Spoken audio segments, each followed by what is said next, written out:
Yeah. Haven't been in Austin a little over a year now. It's about time I got to the game. It's been awesome connecting with the Bitcoin community here, so I appreciate you having me on. Yeah, that was awesome. Good luck. So you'll have to go to more. For sure. But so I just want to dive into your story. So really, I think the easy way is what led you to Bitcoin. So growing up, I know you're from Chicago. What you think anything notable like from childhood, whether it be your relationship with money back in the day, to how it developed, and how you eventually found the value in Bitcoin.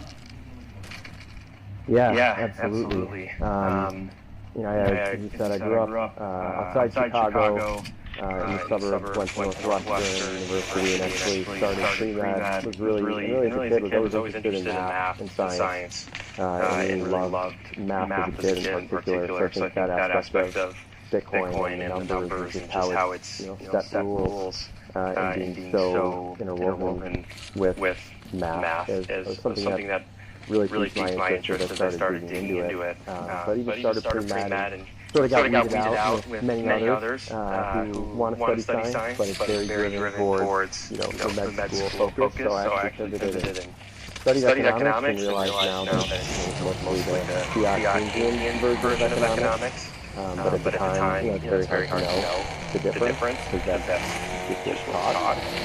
But what really resonated with me was health economics, and that led me to working in the healthcare industry, consulting for hospitals and health systems for a few years, worked in Medicaid at a large payer, worked in medical supplies, doing double masters in health economics and policy at Chicago, London School of Economics. Wow. So really dove deep into healthcare, and throughout that time, obviously Bitcoin was around, having taken a high school econ class around 2010, 2011, just when Bitcoin was coming out, and wasn't mentioned at all in college.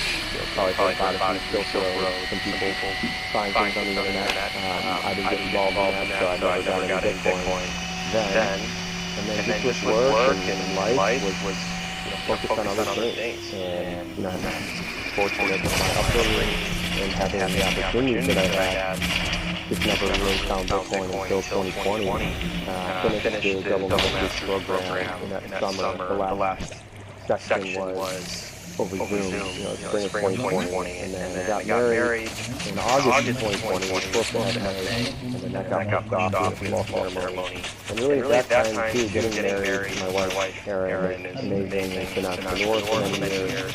And then thinking about our finances together, where are we going to be investing, what are we going to be doing together, and that's not just me I'm responsible for now too. I started questioning and thinking, hey, what is money? And having more time outside of work now to really go down the Bitcoin rabbit hole. And I did on Twitter all these years, so I'm sort of surprised I didn't find Bitcoin Twitter. I joined Twitter in 2010. I remember showing kids in high school, like, hey, this is Twitter thing, this is awesome, you guys should get on here. But really didn't find Bitcoin Twitter all the money printing towards the end of 2020. Then I actually won my fantasy football league and dumped all the winnings into Bitcoin.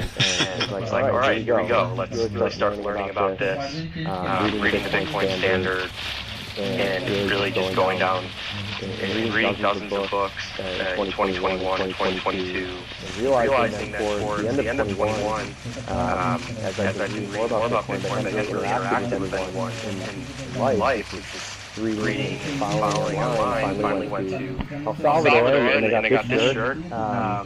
Went to the Adopting Bitcoin conference, kind of on my own accord, wanted to meet people who are now still friends in the space, and remember, and now working with Seth Keating, his talk at Adopting Bitcoin, Michael from Oshi, and connecting with others, being like, wow, this is amazing, you use Bitcoin every day. This is the best store value you've ever come up with as humans.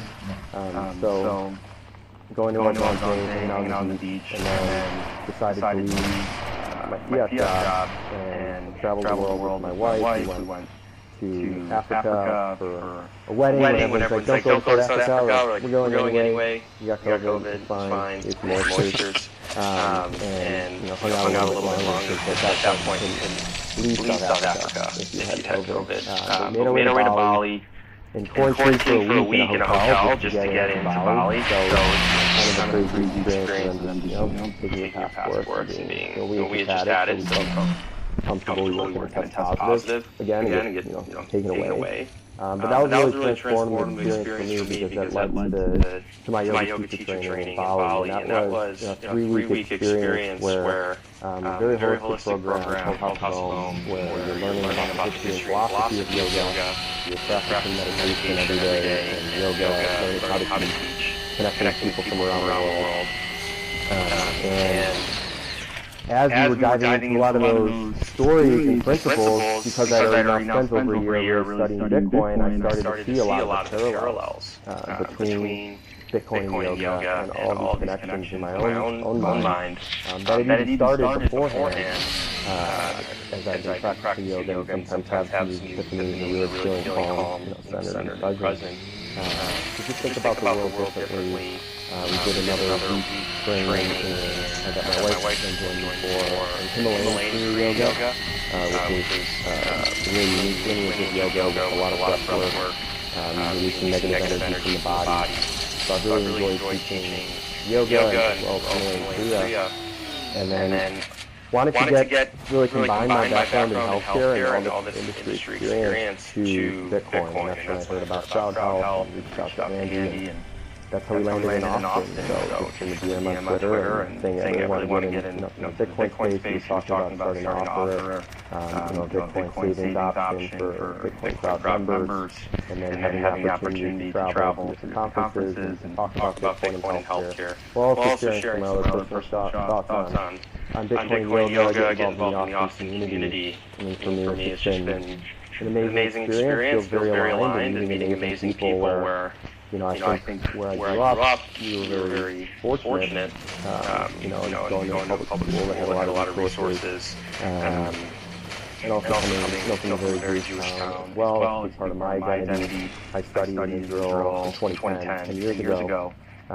For a semester at Hebrew, and I've interacted and worked with a lot of other startups over the years. So seeing the innovation that comes out of Israel has also played a big factor for me in my growth, wanting to get startups and getting ideas off the ground. And obviously this last week has been incredibly challenging for me as well, having so many friends and family in Israel. Under attack from Hamas, a terrorist organization, and over 1,300 killed, and the war is going to continue on for a while now. And you've seen these cycles as well repeat over and over, and even the connection to Bitcoin there. The first block.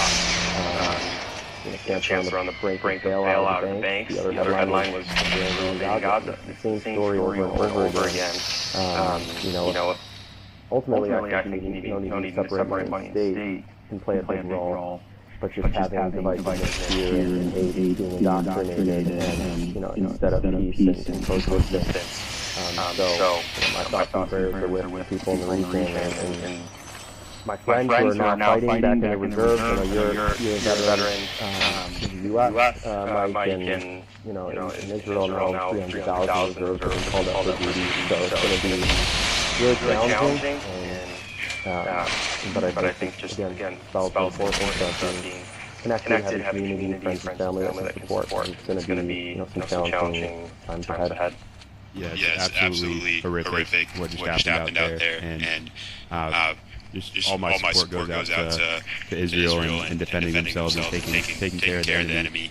And I mean, it's everything's bad about it, but I mean, I think it's. There's no moral equivalency whatsoever, and it's kind of disgusting that I'm seeing that popping up. That Hamas is the bad guy. It's not retribution or anything like that. And you were talking about like the startup scene, and I think that's one of the great kind of just looking as an outsider, you can see just the attitude of growth and production and human life and human flourishing that the government in Israel has made for themselves. And whereas I see on the other end, it's a focus of destruction, of wanting death, of wanting all this other stuff, and not focus on just human flourishing.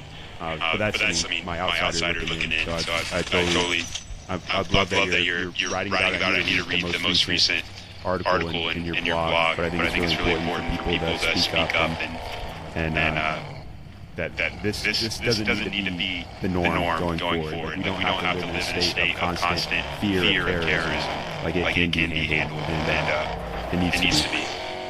Yeah, absolutely. Like anything come from anywhere, and it's I think the general sense of denial as well. And I have another post on there about surviving lone wolf attack in my hometown, 4th of July parade last year, and having experienced that firsthand, bullets ringing out and being 100, 200 feet away from that, and thankfully getting my family out of there. We were okay, but 7 people killed there. I can only imagine having been at the music festival and over 250 were killed there. It was massive trading people trying to enjoy life, having a good time, and just getting shot down. How people take it horrible, despicable, and I just pray.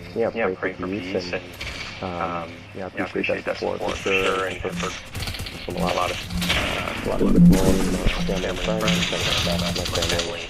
Sometimes in Israel, try to go north and get out of the bombing, and there's still stuff from the fall. So it's going to be a long slog for sure. And I think the emotional area, I love it, is going to turn eventually as well, and continue to have pressure on Israel. That's something I experienced at Northwestern as well, and kind of coming back to just education and how I was brought up too, and the experience of the BS there, like concept of thinking and equalized plan.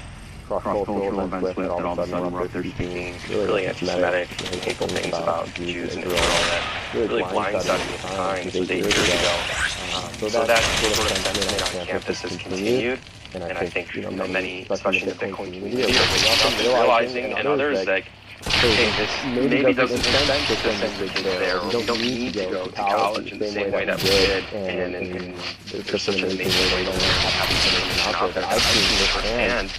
To even kind of relearn and reprogram my own thoughts. And I think a lot of people obviously get set in their ways and what you learn, but for me, always over the years, I felt like I am open-minded. I can understand the issues and really, analyze and then ultimately act on that. So that's what I'm really passionate about.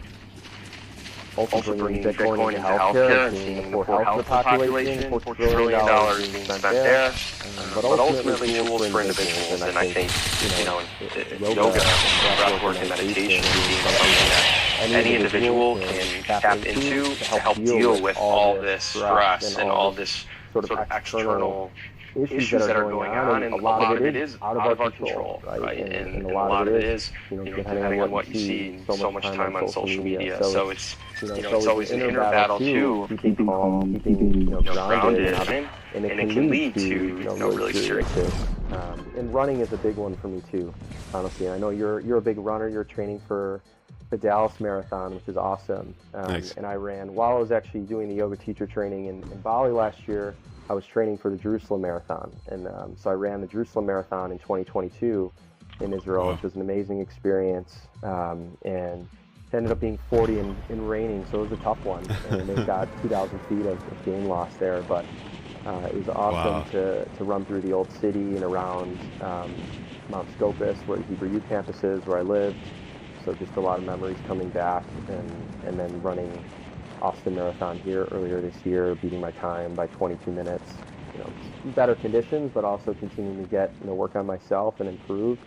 I think it's important for people to realize that taking your health into your own hands is one of the best things you can do to kind of stay level-headed and present during these times. I think you're leading by example, and so many people can learn from the things you're doing and the optimism. And you talk about the sense of life, how people don't have that sense of life anymore. And I see what you're doing, and it's the complete opposite.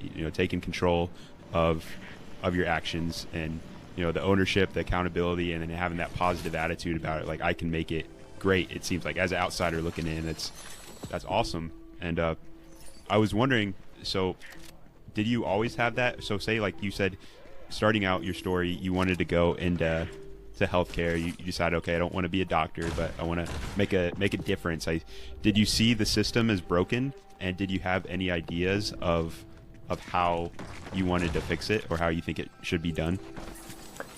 Yeah, I mean, I think initially I didn't see the full extent of the brokenness. I mean, you saw challenges, and having worked in strategy consulting everywhere from Bangor, Maine to Yakima, Washington, and smaller health systems, bigger health systems, trying to organize themselves to take on this increase in demand. So we had the company I was working for at a 10-year forecast for demand at the disease and procedure-based level. So we could give very specific guidelines and projections for what facilities they should be building, another acute inpatient tower, or invest in ambulatory surgery centers and do primary care network. So having worked on over a couple dozen projects, it definitely opened my eyes and just learned a lot. Like, I would say I didn't really have an opinion. I was taking what I learned and trying to provide the best support that I could. But being more junior, there are other people on the team you could rely on too. But doing the analysis, getting into the numbers of it, I really enjoyed that piece of it. But even then, the finances weren't, working with C-suite execs in strategy, they weren't even, and the projects had some financial components, but we didn't even really dig into what was happening under the hood.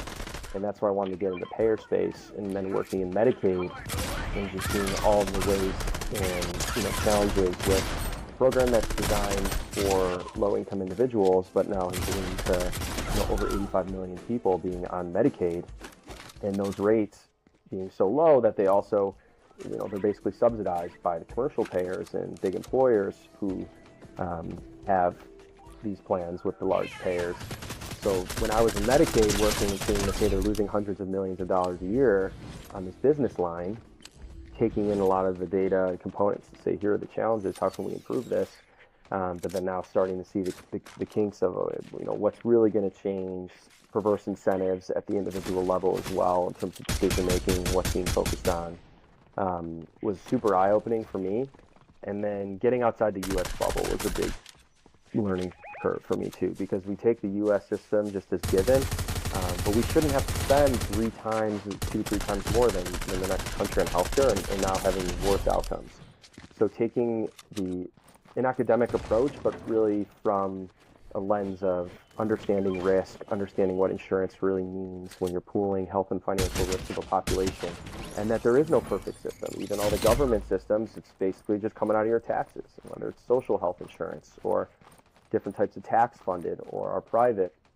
There are going to be these underlying challenges of asymmetric information and moral hazard and adverse selection and other reasons why systems can go awry and become inefficient ultimately, and having this sort of death spiral of insurance and ultimately people not paying, having a difference of a payer, consumer, and provider of healthcare.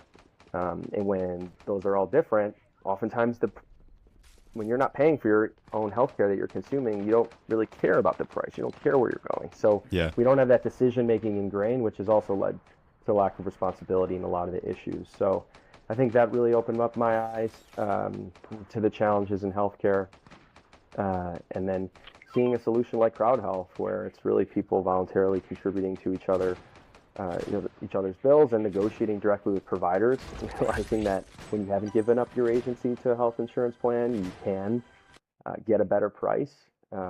Seeing there are more ways to do that, it was, and then having a Bitcoin element of first savings, and now hopefully at some point, spending and using it as a medium of exchange for crowdfunding and paying doctors as well has been a focus of mine, because I think that aspect and of really using Bitcoin and having it in adoption will help fix a lot of the issues, but it's 20% of the economy at this point.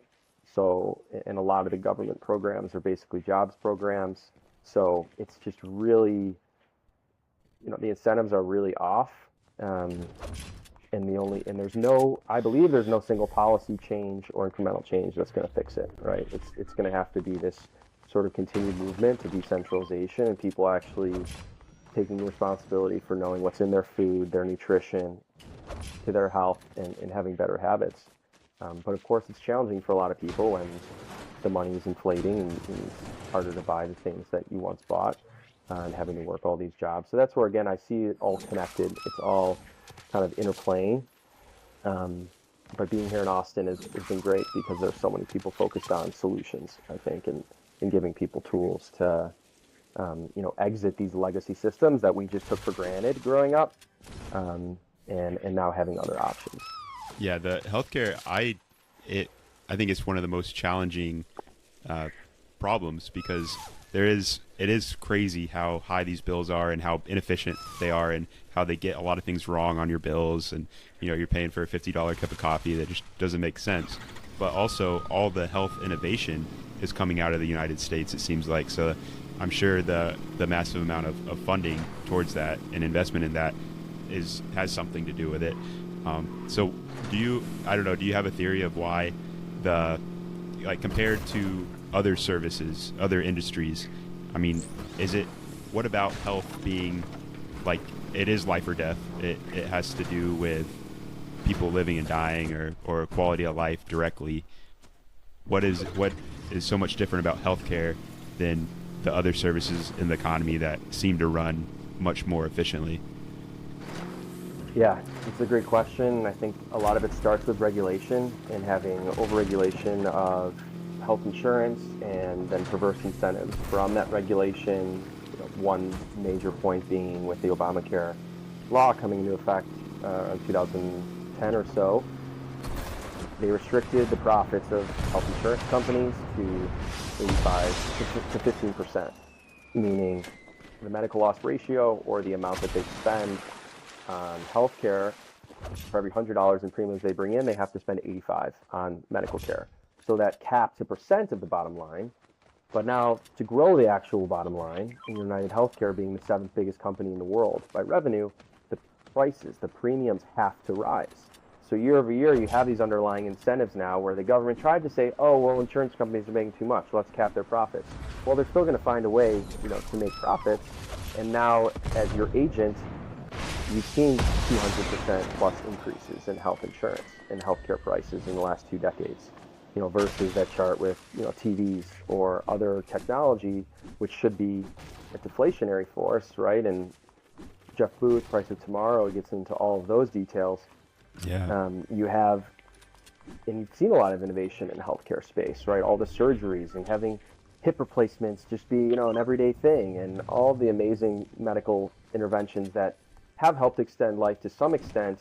We've now built a system where people are very reliant on the pharmaceutical industry as well for their everyday, and just a cycle of ultimately poor metabolic health. So I think,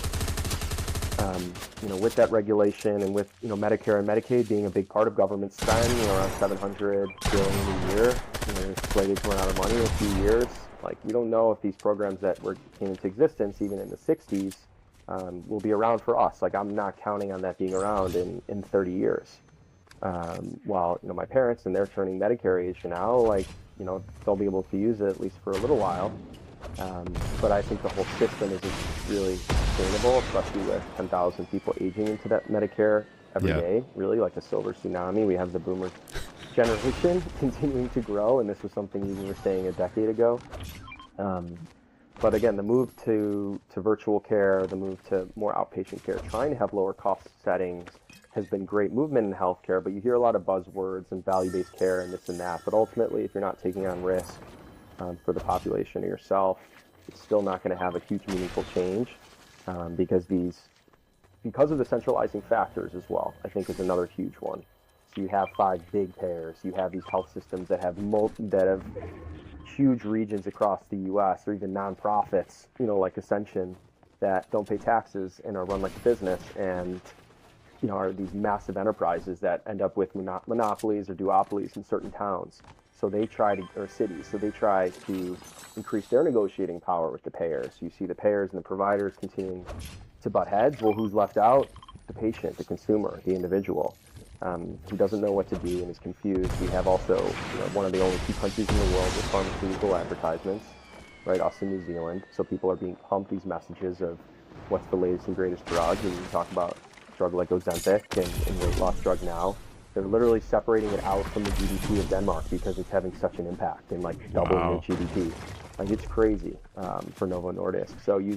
But still, drug spend is only 10% of overall. That's around $400 billion a year compared to the $4+ trillion. So there's a lot of these challenges, and then shortages of doctors and people that aren't, it's becoming so hyper specialized as well that you don't have generalists or people that can take care of other towns, centralization into the cities, and then a lack of responsibility at the individual level, because all these things are just taken care of. So I think it's a combining of those factors, but ultimately fiat money, fiat healthcare. You look at all the charts. So since 1971, it's super evident. Administrators growing 300% compared to physicians being basically flat in that growth, 2,000%. So it's just, every metric you look at, you can go deeper and deeper. And again, I spent a lot of time studying this.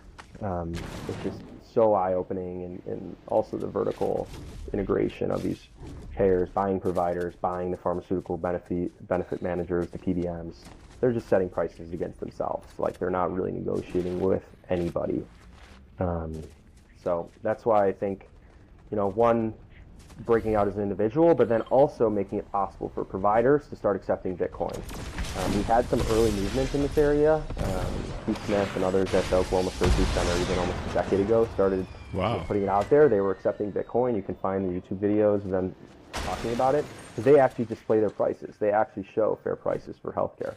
I don't know how much it's been used to this point, but I recently started my own company, Satoshi Health Advisors, and really focused on wanting to help providers accept Bitcoin. So I was working with Veronica here at Ultra Personal Healthcare, and I think one great vertical, and that she's a part of, is direct primary care.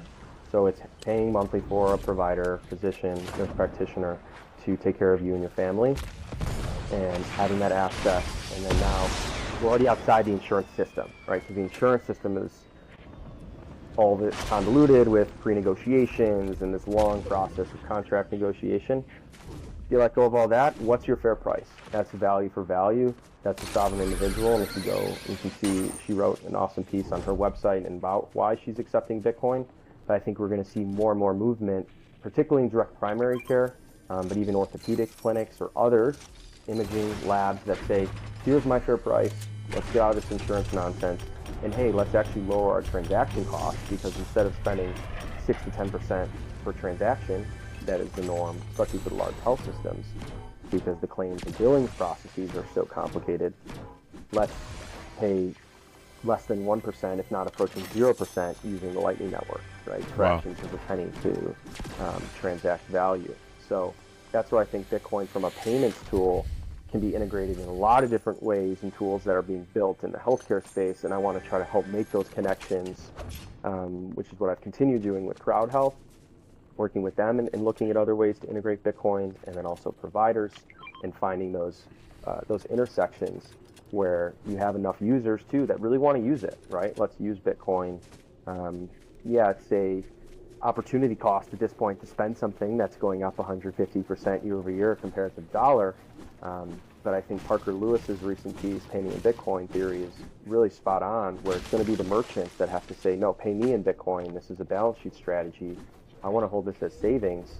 That will also, and offering discounts as well for passing along those transaction fee savings to users to actually say, yes, I want to pay this person in Bitcoin because I want their services to be around in 5 to 10 years, right? And want them to continue providing that value. And I think you could do even with your friends, if you pay for like a meal, let's say, and they want to pay you back, instead of Venmo, say, oh, I only accept Bitcoin. And I think every little bit helps to spread the word. But it makes so much sense from your background, and anyone in the healthcare industry that sees the unintended consequences of the centralization and central planning that comes with that. And then you see Bitcoin, and you see the Federal Reserve and the fiat system, and it's like the same exact thing that's happening. I didn't know that you found out about Bitcoin in 2020, but I wonder if it's pretty amazing how well of a grasp you got on it in that short amount of time. Because I probably met you, 2022, maybe early 2022, and I thought, oh man, this guy's an OG, this guy's an expert. This is who I need to pick his mind and learn all about Bitcoin. So that's pretty impressive. Yeah, I appreciate it, and I think it was a decision for me to just really dive in and read and consume as much information as I could, and not being from a technical background, but still reading Mastering Bitcoin and understanding how the transactions work, running a node at home, getting involved in the Lightning Network, routing transactions, and just showing up and learning and realizing there's so many people working on cool projects and are willing to share and have these conversations. So to me, as I started going down, I was like, wow, this is so obvious that this is a solution to so many issues that we are facing at a fundamental level. And having the opportunity as well, I think, to travel throughout a lot of this time, get out of my normal environment, see, go to dozens of countries, see the way they're living, experiencing hyperinflation firsthand. Those people in those countries, like Zimbabwe, like Argentina, that I met, they understand Bitcoin right away.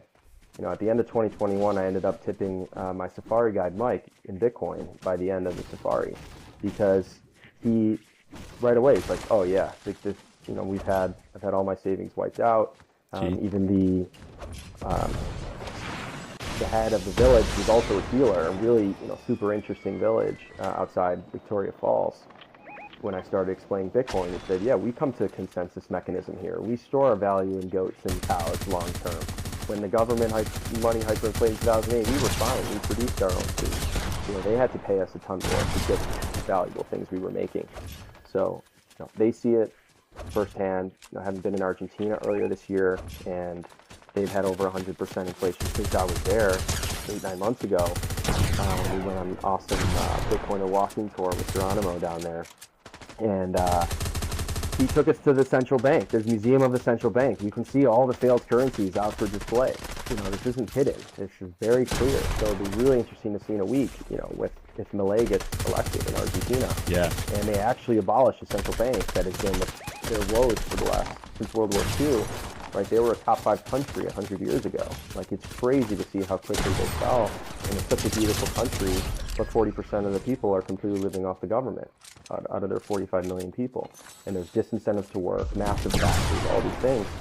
And kids growing up without their parents, seeing their parents work, and things just being so backwards.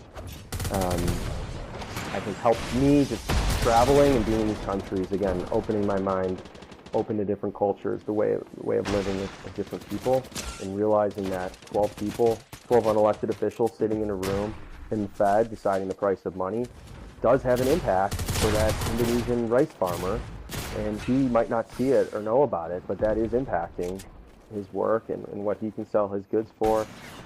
So being able to take that power out of the state, and I think as well Sovereign Individual, Fourth Turning being a couple books that were really eye-opening for me, having studied history to a good extent, but really thinking about it in terms of cycles, not only the 80-year staking run that we see in our lifetime, but also these bigger 500-year cycles of centralization and decentralization that we've gone through, and having separated church and state 500 years ago. Now I think moving towards separating money and state, just having a neutral money that we can all use, and uniting the world, and having it be an open network, and all these principles of Bitcoin that anyone can tap into. And I was in South Africa, and I was proud to be the first visitor of Bitcoin Akasi. It's been amazing seeing their growth in the last 2 years. With Arman and Tondo and the team there, they're actually adopting Bitcoin in January 2024, which is incredible to see that growth. And when we were driving through, as I said, with an extended stay, I bought a couple bananas from a shopkeeper at the plaza at one of the shops there, and used Bitcoin, and it was, I think it was 592 sats and 1 sat fee, and I didn't have to go in and out of Rand. They don't have credit card terminals. It was just it was amazing, right? It was just sending Bitcoin to this shop owner, and that's what they're doing with an education. So I think helping the kids learn, and then going out and orange pilling the shops to an extent, saying I want to buy, I'm earning Bitcoin for working in this program, being a surf instructor. Now I want to buy some food. I don't want to have to go exchange for Rand. Let's just exchange Bitcoin. So having these circular economies being built in communities around the world is, I think, incredible, and seeing the grassroots movements. But then creating these circular economies as well in other industries, even in the U.S., and saying, yes, we're privileged here with the dollar and being the world reserve currency of the world, likely won't remain that way forever, or even necessarily for that much longer with this level of $33.5 trillion of debt.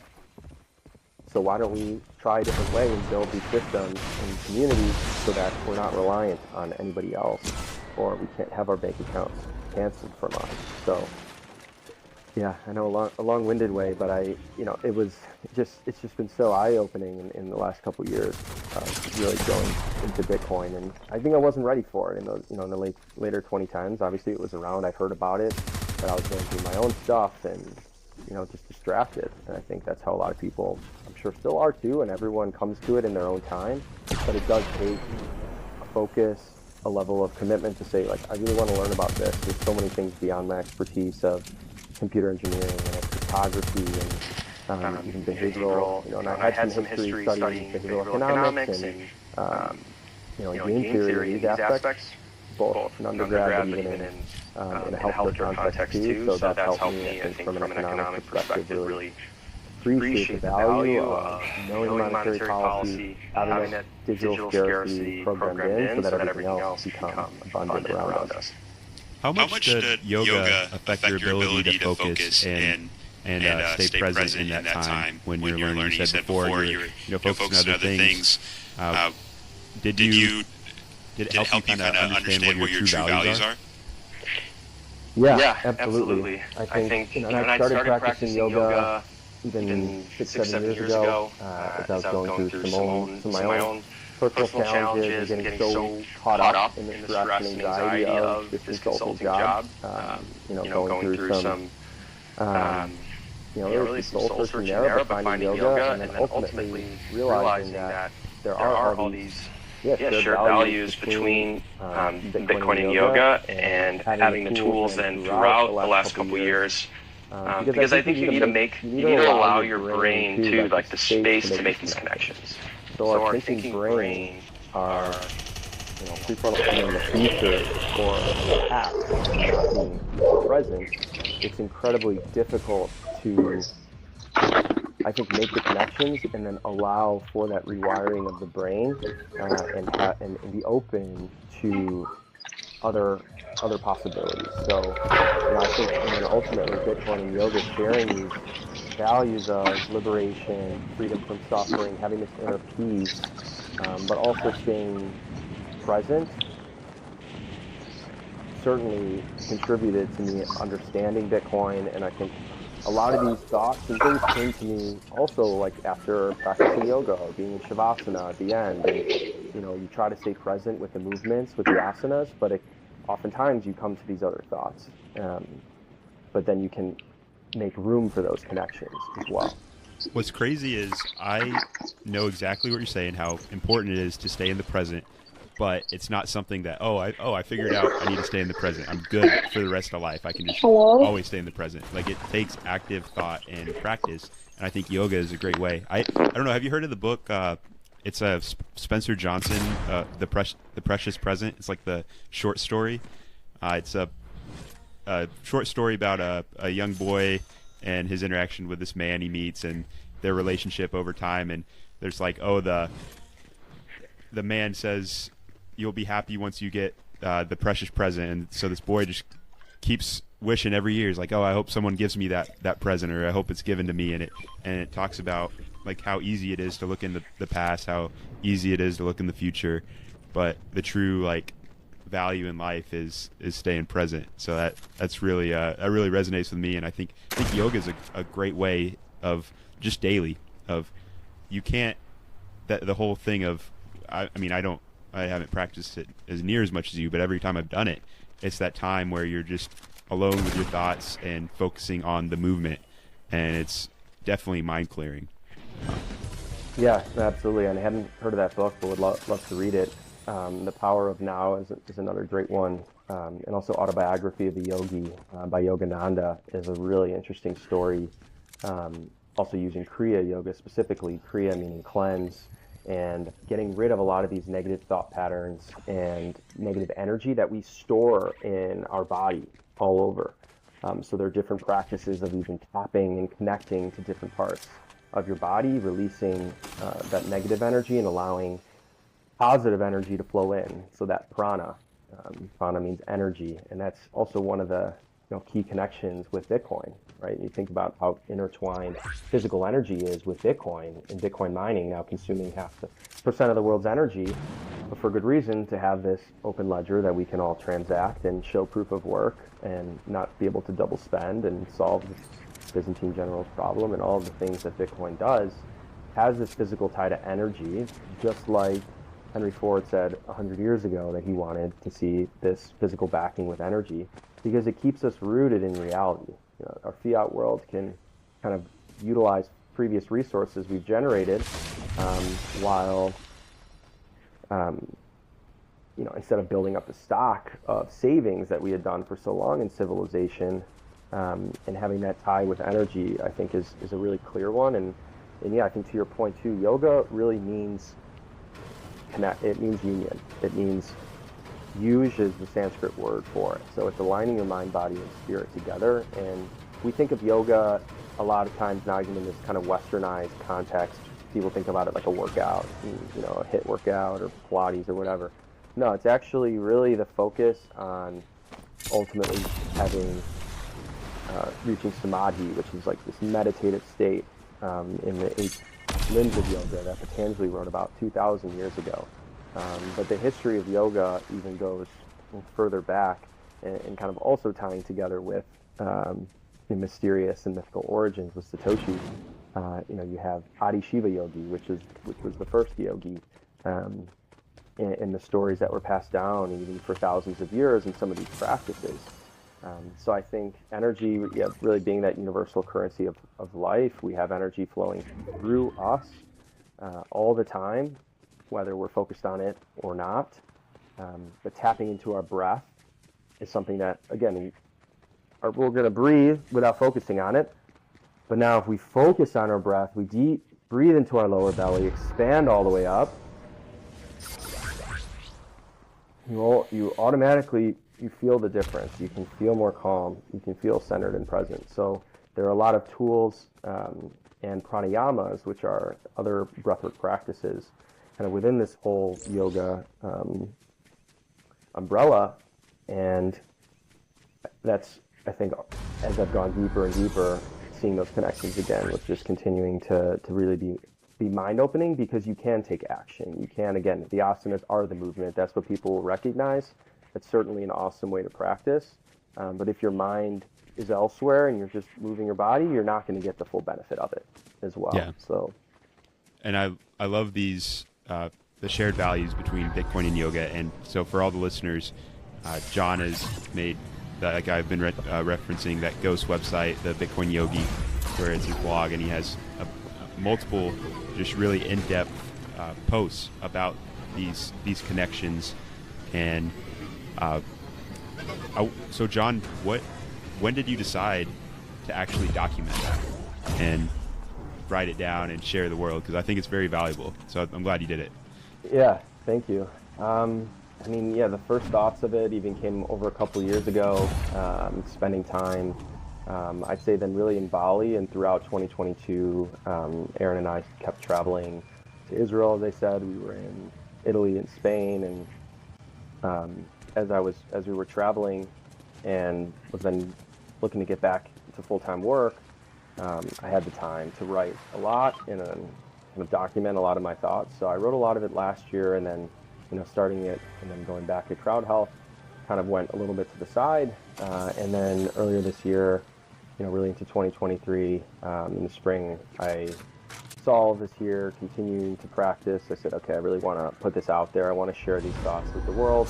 And oftentimes even I have a lot of hesitation, or it can be tough to just put things out there. But at the end of the day, I said, hey, this is out there and living. If it resonates with one person, that's great. And I love that. Really appreciate your support, Mike, and having read it and really take some time with it. So I think, again, everyone has their own story. Everyone has their unique insight to share. And I felt like no one was talking about Bitcoin and yoga. And, there's so many different aspects and depth of Bitcoin that you see so many, comparisons in Bitcoin and beef and, in Bitcoin and mushrooms and all these other areas. It's like, look, that's, I think, a testament to these universal values and principles, and really reaching that universal consciousness that we all share as humans here and being connected with the earth, that I decided, hey, I'm going to put this out there. I have kind of the last piece on Himalayan Kriya Yoga that I'm going to publish next week. Probably by the time this is out, people can read that as well. So it's about a 7-part series diving in to all the shared values between Bitcoin and yoga, as well as some other kind of parallels that I dig into, and happy to share in this format as well.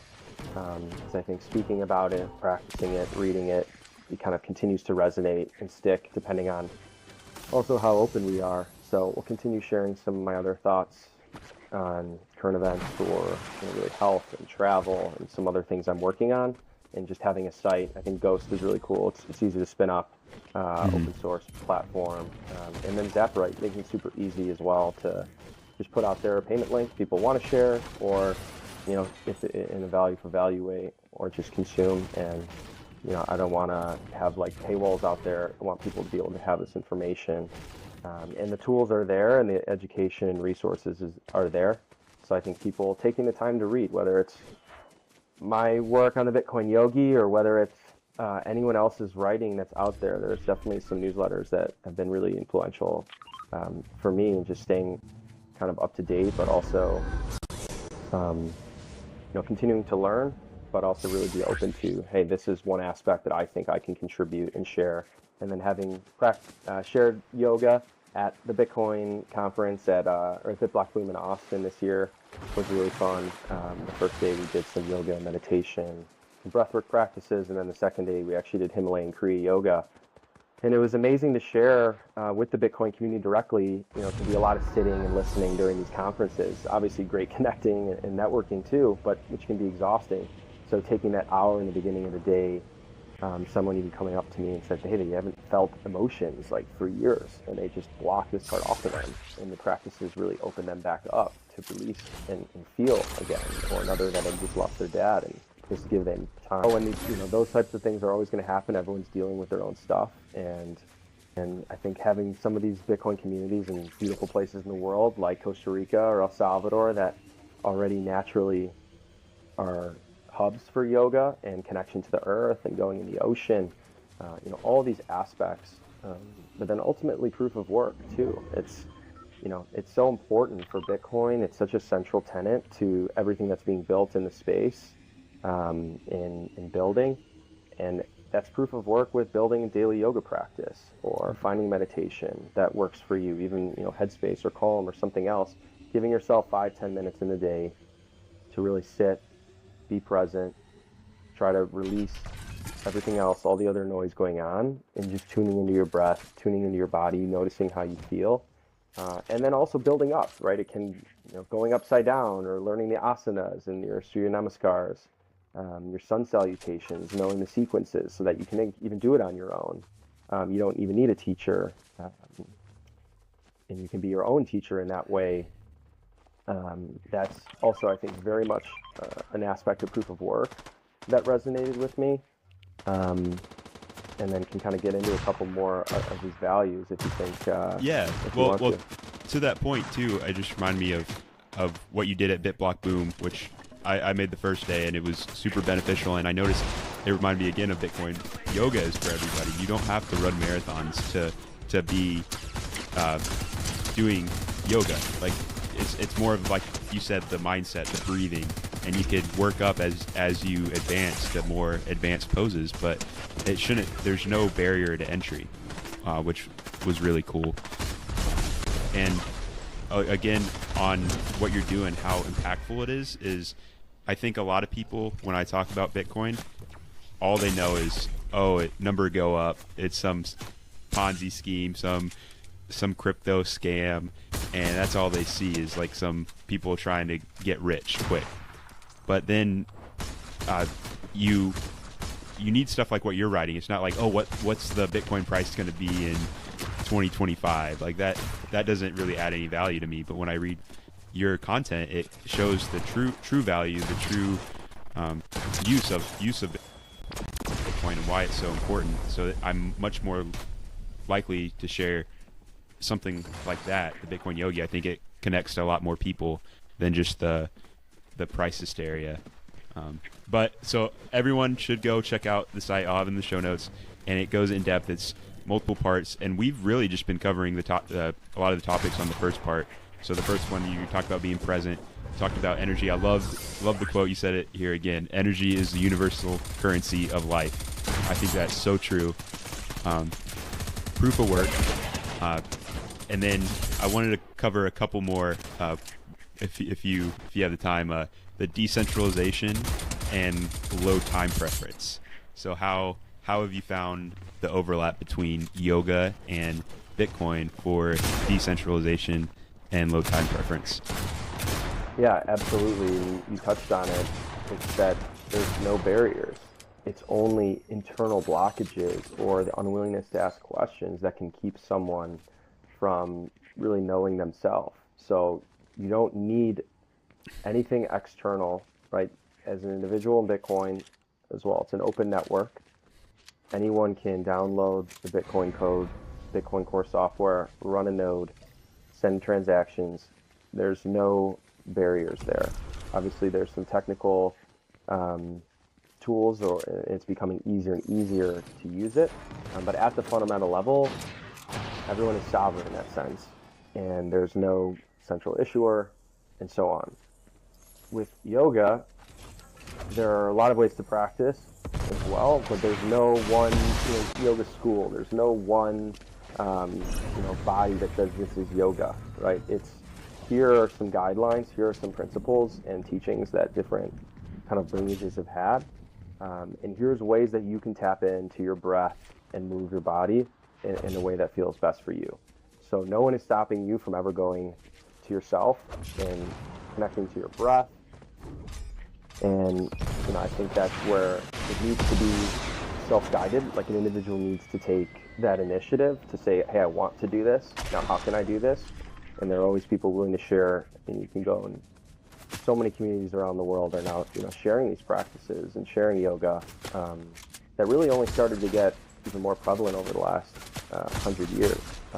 Sri Krishnacharya was one of the ones, but there was a really big blockage when even the British were in India over sharing these practices. And I think a lot of it is because it's so empowering for people, right? When people realize that they can take the power into their own hands and they're strengthened through their meditation practice, through yoga, they're going to start to question other things in their life as well and have the strength and that energy physically and emotionally to tackle the other challenges in their life. So certainly decentralization in the sense that anyone can tap into this open network, I think was really resonated with me and so many schools to learn from.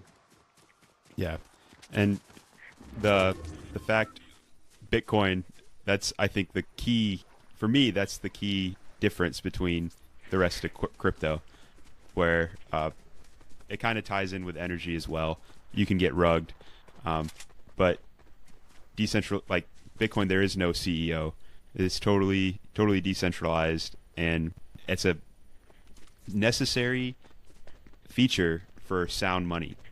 That once you have that issue, or once you have the central planning that you saw in the medical system, that you see in our fiat system with the Federal Reserve, that is just a recipe for failure. It may last a few years if you have some people that can make good decisions, but even then, it's probably like, how do you even know what a good decision is? It's not the market. It's an impossible job, and the fact that we even try, I think, is ludicrous. So yeah, and I think around the time that ties in exactly with time preference, and I think with the rest of crypto and everyone else think, oh, I'm going to make a buck quick, during a bull market. It's very high time preference, right? I'm going to try to make more fiat now, but take on these very risky behaviors for down the road and likely to get wrecked. You see this concept of time preference, where those that can delay the pleasures of the present and invest in their future, invest in future utility, future benefits and growth by sacrificing something in the present, or by at least not consuming as much right now, by saving for the future and making those decisions day to day. I think is inherent in Bitcoin, through those that have held throughout the years and have realized that their purchasing power continues to increase year over year, and not trying to time the market, but realizing, hey, this Bitcoin's going to be here for the long haul, and as well as in the yoga practice. Right? You're not going to, the first time you practice, it's going to be hard, it's going to feel weird, but continuing to work at it day in, day out, you see the benefits down the road. So I think any yogi, particularly with the Ashtanga sequence, is using this. It can take 2 to 3 hours or more. People are going in going into the top joys, doing one posture for a significant amount of time just to get it perfect, or the best they can do before they even move to the next sequence. And I'd love to get. I've done some Ashtanga practice. I haven't, through our yoga teacher training, I haven't really spent the time to go fully into it, to commit, and that's something I would love to do from a low time preference perspective at some point. So that's why I love it. It's just so deep. There's so many areas where you can continue to go deeper, continue to learn, and decide for your mental, physical, and spiritual health that you have this discipline. And it applies to so many aspects of life, whether it's what we eat, how we move our body, the types of situations. And if there's something that you don't like, change it, right? Take the action. Find that you can be aligned and not having this cognitive dissonance where your actions aren't aligning with your thoughts, because no one's here to save you, but you can save yourself, and you can try to put yourself in the best position for you and your family to succeed. And I think having that community and knowing the strength too of having the Bitcoin community here in Austin, having other yogis that I've practiced with, other Jews around the world, being a Jew and showing support for Israel and having lived there as well. Everyone I think has their tribe and can have people that, hey, they support and they're there for. But ultimately, it's you as an individual to make those decisions. So I hope that, love to continue diving in also, to other aspects of the piece, and would love for people to provide feedback and say, hey, does this resonate? Does it not? Is this completely out there? But at least in my personal experience, it's rung true as I've continued to learn about Bitcoin and really study it, as I've continued to learn about yoga. There's a lot of connection and a lot of pride that I have then in sharing the tools and wanting to help people heal as well. So I think I've been sharing some bi-weekly yoga and meditation sessions as well with Crowd Health and wellness workshops. I invite people to join in on those. Those are happening over Zoom, and if anyone else wants to practice, just let me know. I'm happy to share. These are really powerful tools that you can then take on yourself and continue to grow in your own way. Yeah, and I should be able to put a link to that in the show notes, right? You guys got a Zoom link? Okay, awesome. Yeah, I don't know how you could have that discipline kind of mindset and accountability for your own life initiative that you were just describing and not be a happy person. I think that is so key. And I love just to close out that low time preference piece in your first post. You say, quote, "The dedicated yogi understands that wholehearted commitment today will pay off for one's mental, physical, and spiritual health in the years to come." And I think that's so true. And just realizing that your life you want a long, healthy life, a vibrant life, the whole life, not just now. And yoga, I'm just thinking of every old person I know that's a yogi is awesome. They're super active, they're fit, they're able to move, and just to be able to be like that with your grandkids one day, I think is definitely worth it to get on the path of being healthy, health conscious, active, healthy mind. So thank you for making that content, and I'll share the link so everyone can get introduced. And it doesn't matter where you started, where you're from, how bad you've been so far. If you can all you can do is what's moving forward. So I think you're laying out the path. But awesome. Yeah, just thank you so much, John, for taking the time on this Friday to talk Bitcoin, talk yoga. Your awesome story. I had no idea how much was packed in the last 3 years, which is pretty amazing. But looking forward to the years to come. Yeah, thanks so much, Mike, for having me on your show. I love listening to you and all of your guests. I think everyone has a really unique story, and love the way that you ask questions and listen, and really, featuring such diverse people. So I, again, appreciate being on. Would love to come back on if you'd have me. Continue chatting. This was a lot of fun. And yeah, looking forward to seeing you again at further future Austin Bitcoin meetups. Of course, you're welcome on here anytime, and that'll do it for the Mike White podcast with John Gordon. See ya. Thank you for listening to the Mike White podcast. Be sure to follow us on Instagram and TikTok at Mike White Pod, and subscribe to the YouTube channel. Y'all have a great day.